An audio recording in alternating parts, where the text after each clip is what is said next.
अरे बाई के का कहना, दिन रात खंगे गहना।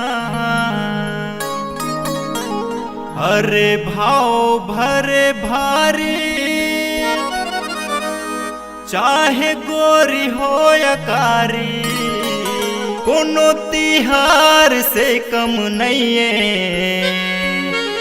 ये मैडम गुस्सा वाली।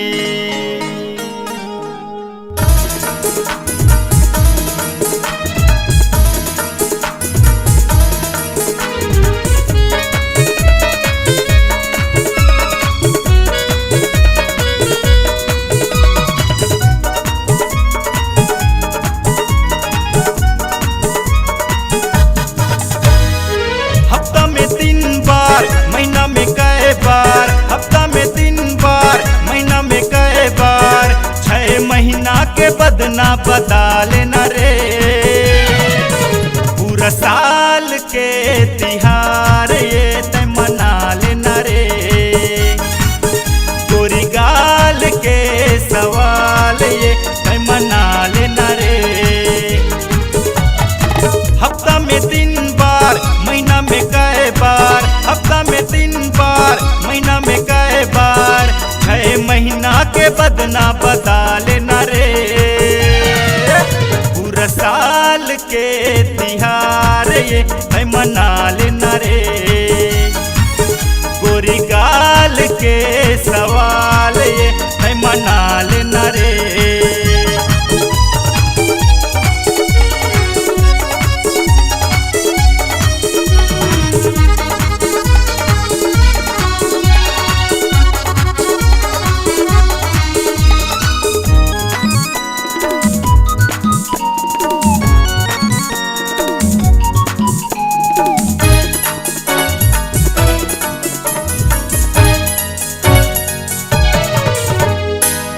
गुस्सा लागे रानी दे है तुर बदन, सज के सवर के करे झन झन।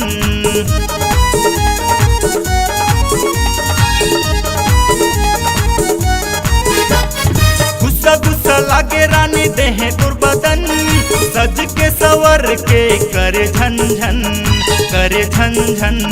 यह झन झन सिटी वाली लसंग माँ घुमा लेना रे। पूरा साल के तिहार ये मैं मना लेना रे। गोरी गाल के सवाल ये मैं मना लेना रे।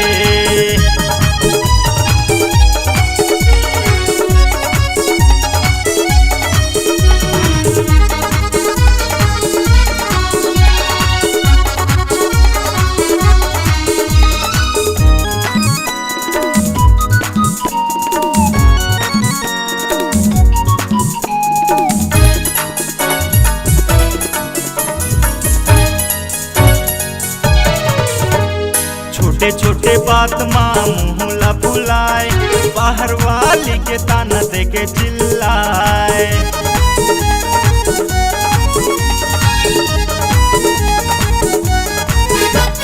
छोटे छोटे बात माँ मुँहला फुलाए, बाहर वाली के ताना दे के चिल्लाए। यह चिल्लाए मुला चिल्लाए, अपन बाई ला शॉपिंग करा देना रे। पूरा साल के तिहार ये मैं मना लेना रे। गोरी गाल के सवाल ये मैं मना लेना रे। हफ्ता में 3 बार, महीना में कई बार, हफ्ता में 3 बार, महीना में कई बार, 6 महीना के बदना बता लेना रे। पूरा साल के तिहार ये मैं मना लेना रे। गोरी गाल के सवाल ये मैं मना लेना रे। अरे माल के तिहार ये मैं मना लेना रे। गोरी गाल के सवाल ये मैं मना लेना रे। अगर आप अपने सुमधुर आवाज को जन जन तक पहुंचाना चाहते हैं तो चले आइए BS multi track digital recording studio Balpur Sirsiwa. संपर्क करें मोबाइल नंबर 9399995431।